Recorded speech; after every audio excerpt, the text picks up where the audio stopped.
Amongst 100 men, there may be none fit for the Adeptus Astartes. Amongst 100 Space Marines, there may be one for the Deathwatch. Watch Captain Brand. Greetings, Battle Brothers. I am Wisdom of Warhammer, and I will be introducing you to the Deathwatch. Here is what I will tell you. I will explain the beginning of these legendary Xenos hunters. Then I will talk about their history after their founding and up to the 42nd millennium. Then I will talk about their structure and some notable members. At the end, I will explain why they are important to the Imperium. Now, I hope you enjoy this Vox transmission, and if you do, hit the like button and subscribe to hear more Vox transmissions. Now, with the introductions out of the way, let's get the transmission started, shall we, brothers? The Deathwatch was created during the War of the Beast, during the time of rebirth, and from this war, the Imperial Fists were pretty much wiped out and activated the last Wall Protocol. The remaining Imperial Fists, called Corlan, came up with the idea of using small squads of veteran Astartes to take out key targets in the Beast's empire. After the War of the Beast, Corlan realized that the use of small kill teams of veteran Astartes from different chapters could be effective against Xeno forces, and from talking to high-ranking Imperial leaders and Puritan Inquisitors, the Deathwatch was born. A conclave was called, and a lot of chapter masters arrived to see what was happening, and the deal was simple. Give a few veteran Marines from each chapter, and the chapter masters agreed. When these veterans arrived, they became a militant arm under the Ordo Xenos of the Inquisition, and were sent to kill or diverge Xeno forces from Imperial worlds. Corland appointed a Geared War Fist, a Space Wolf, to be the first Watch Commander. Now, with the Deathwatch being created, they went throughout the galaxy, killing the filthy Xenos they came across. But some of their methods bordered on heresy, but it is necessary to keep the Imperium safe. When a Marine joins the Long Vigil, it is a badge of honor for most, but a mark of shame for those who can join the Watch. Due to the shame, they become Black Shields, who don't wear their chapter pauldron.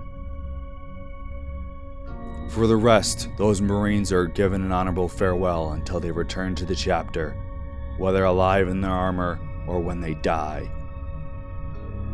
From their creation to the 42nd millennium is mostly background, but they mostly monitor the galaxy for possible alien threats. When they find a threat, they prepare for what the Xenos are doing and plan to see what kind of threat it is. If it is a minor one, they just send a kill team, and if it's apocalyptic, they will send 2 to 3 kill teams, if a chapter and or Imperial Guard are assisting them. But if an entire Watch Fortress is sent to fight a Xenos threat, it is an extreme. Now, in the 42nd millennium, the Deathwatch are busier than ever due to the Great Rift opening and the High Fleet Leviathan arriving in the galaxy. During this time, the Deathwatch are stretched to a point of destruction, but they are still fighting the Xenos factions that prey on the Imperium. The Necrons are waking up faster than the Deathwatch can destroy their tomb worlds. The Craft worlds and their Drukhari cousins are showing up a bit more and raiding Imperial worlds.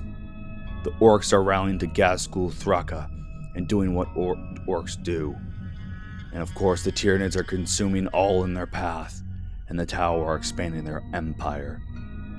The Deathwatch are being called more and more, but the chapters that send Marines ask for the Marines to end their long vigil to return to the chapter due to the current state of the galaxy. One thing is for certain, the Deathwatch are fighting with every bit of their strength to fight against the filthy Xenos hordes that assault the Imperium, and will fight until they are covered in their unholy blood or until they die.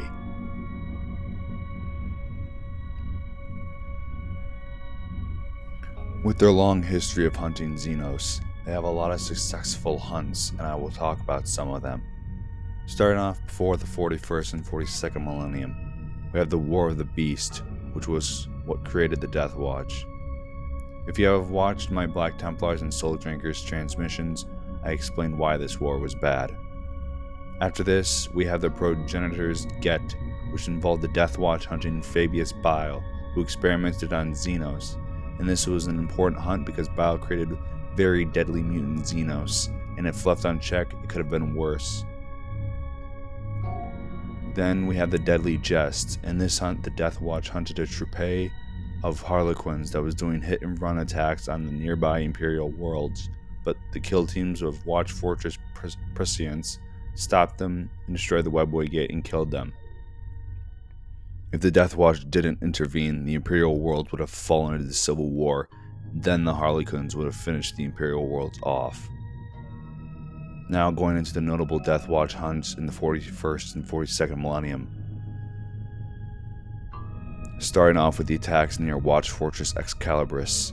This hunt stretched the garrison of the Deathwatch Marines on this fortress due to them fighting Drukhari raiding parties, Necron attacks on Icanaris in the Gothic section, and Herod infestations all at once. The problem with this section of Imperial space is that the Deathwatch is stretched out, and from this it can make other portions of Imperial territory become lost. Also, if the Deathwatch garrison can't defend the sector, Watch Fortress Excalibris can and will be destroyed if the kill teams can't deal with the threats in the sector effectively. Now, with the next couple of hunts, we have the Ultimaris Decree, which was just the return of Gilman and him in call, sending out the Primaris Marines and new weapons, armor, and vehicles, as well as the new technology to the chapters. The Deathwatch was reinforced by the Primaris and were named the Fortis Kill Teams. This was very helpful for the Deathwatch because they gained more Marines to send out, led by veteran Deathwatch Marines to kill Xenos filth. One of the more recent Deathwatch hunts is against the Hive Fleet that attacked the Blood Angels and their successor chapters on Baal. After the Indominus Crusade arrived in the system, the Tyranids left the system, and the Deathwatch captains and their kill teams jumped at the opportunity to wipe them out. The important part of this hunt is that the apothecaries of the Deathwatch have studied the bioforms of the Xenos and found that their bodies had changed despite their transit in the warp, and helped create weapons against these Xenos. The most recent hunt was the Arctarius War, because they were sent to deal with the threats that try to escape the sector during this time. The astropathic alerts they've received past the Vermilion level. That level means that swarms of Tyranids and Orcs broke out of the system, attacking nearby Imperial systems, and the Watch Fortress's Doom Break, Eye of Okotos, and Furrier Shield called for aid from any Imperial forces due to the breakout. The Watch Fortresses are the bases of the Deathwatch, and they contain the training areas, armories, apothecariums, research workshops, and vehicle bays, of course.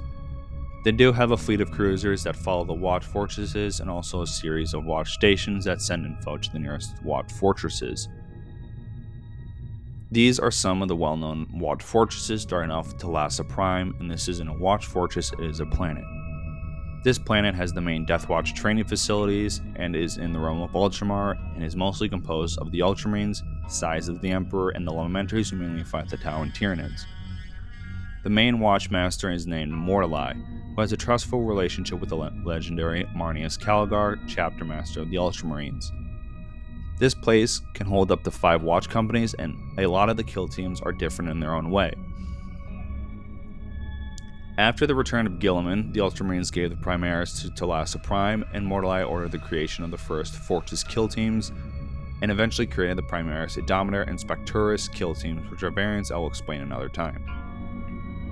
The next well-known fortress is Eye of Damocles, which is close to the Tau Empire in the Eastern Fringe, and they use Corvus Black Stars in deployments to get close to the Tau and commit close quarters combat. Now, this Watch Fortress holds the most valuable assets of the Inquisition, and they are of course contained in the vault named the Omega Vault, which is under the protection of a bunch of veteran Space Marines who are experts in killing Xenos. I'm talking about Watch Fortress Enoch next, and this is located in the Jericho Reach of the Segmentum Ultima. This also is an archive and command center. The Watch Commander often deals with multiple threats within the system, so he has a retinue of Deathwatch Tech Marines, Apothecaries, and Librarians to help him with the duties around the fortress, and of course during missions. The last well-known watch fortress is called Fort Pikeman, which is located in the worst part of the galaxy, the Ghoul Stars, which hold a Necron dynasty filled with flares and the Barghesi and other terrible things. The kill teams of this fort are known as Malleus kill teams, which are monster hunters and tank killers, and they are led by Watchmaster Uratai Dinesh, who is dedicated to keep these threats at bay and of course eliminate them when he can find a way. Now going into the lower part of the bases of the Deathwatch, we have the Watch Stations, which are smaller bases that monitor space for threats and send info to the Watch Fortresses and kill teams nearby.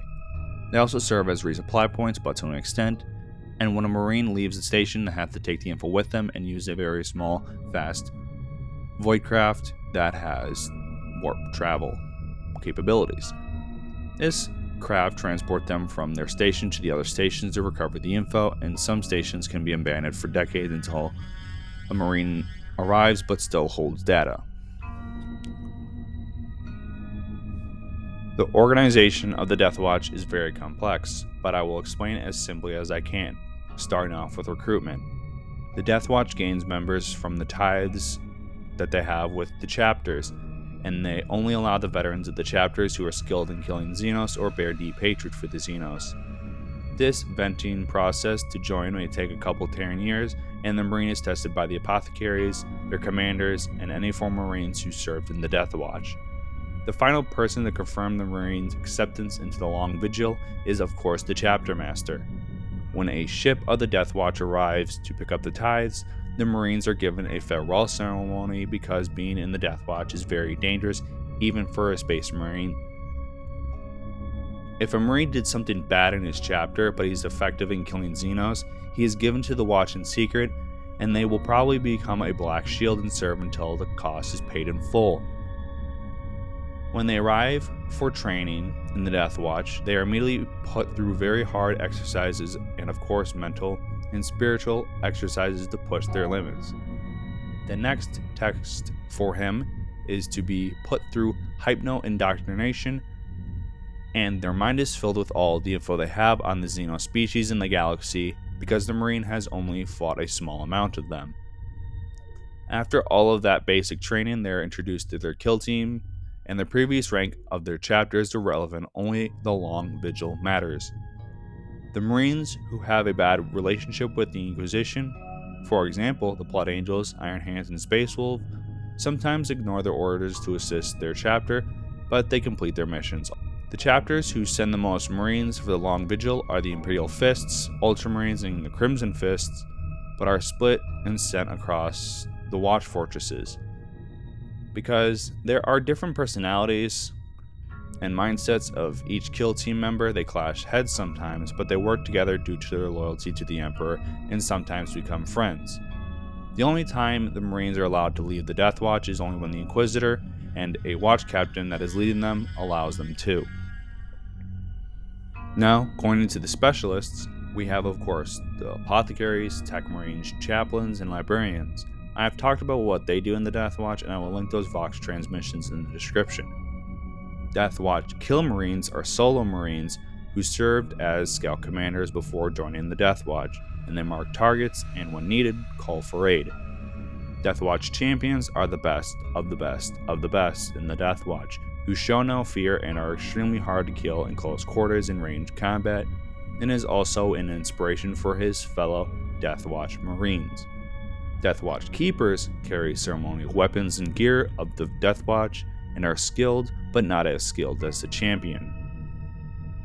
The Deathwatch do have dreadnoughts, but is very rare, but now we are going to go into the higher ranks of the Deathwatch. Starting off with the Watch Sergeants, who lead Primaris kill teams and or second in command of a squad. Next is the Watch Lieutenants, who is usually a firstborn or Primaris, that is one of the lieutenants that are under the Watch Captain, who is the leader of a Deathwatch company, and those who lead the captains are the Watch Commanders. The Watch Commanders are the chapter master of the Deathwatch, and you'll usually have served in the Deathwatch for a century and probably will never leave, and knows the tactics of every Xenos that the Deathwatch know. Whenever the High Lords need counsel on Xenos forces, they go to him, because he is the expert. He is also very charismatic, and is armed with Artificer armor and the Vigil Spear, which was given to the Deathwatch by the Custodes, and was modified for killing Xenos, of course.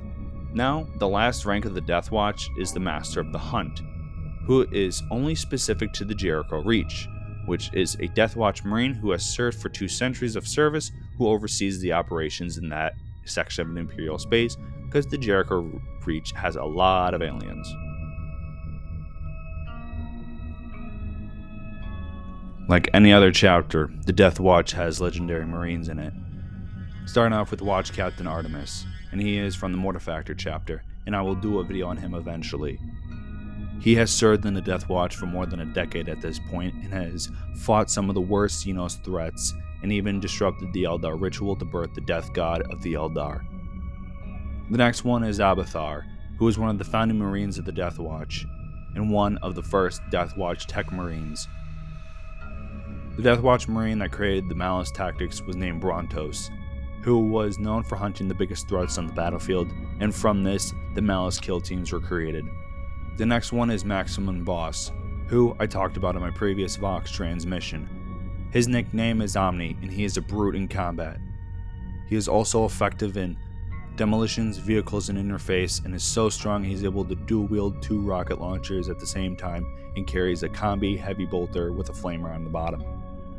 Now, I'm going to finish off with the legendary Aegir Warfist, who was a space wolf, who was the first Watch commander, and led a strike force against the Orc attack moon over Terra. Aegir led the 3rd offensive of Olenor with 3 Imperial strike forces and the newest Deathwatch kill teams, and slaughtered the Orcs. Now going into why the Deathwatch is important, is because they keep the hidden Xenos empires at bay. For example, the Hervad, because they were a pain during the Great Crusade, and still are a pain today for the Imperium. Also, with their knowledge of the Xenos, they have helped the Imperium survive a bit longer. Their kill teams only focus on them, so the other Space Marine chapters can focus on other threats. For example, threats of chaos and rogue human empires. Rabute Gilman was skeptical at first when he returned and saw the Deathwatch, but after some time he realized the importance of this Space Marine force. Call even sent them the best tech for fighting Xenos, and it has helped them because even Call knows the importance of them, and will help them cleanse the filth from the galaxy. One thing is that they are the hidden blade of the Ordo Xenos, because most of their operations are classified and can operate on an Imperial world without the people knowing.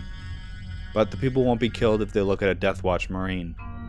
These operations tend to eliminate threats before attacking Imperial territory, and will pin 2 Xenos factions against each other, and will kill the one who wins.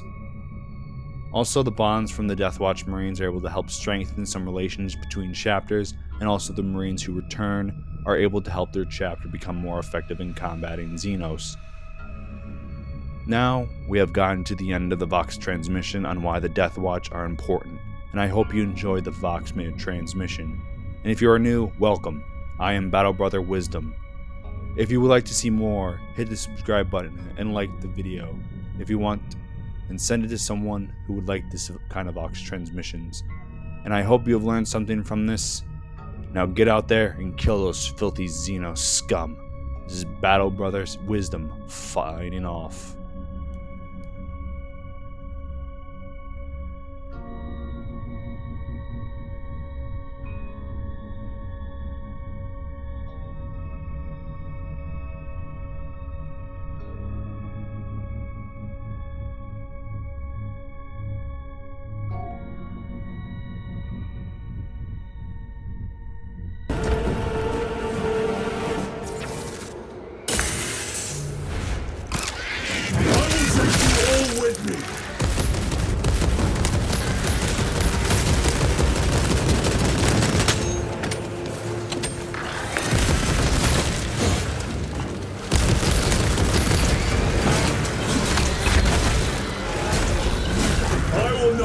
Until you lie dead at my feet.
do is strip your flesh from your bones.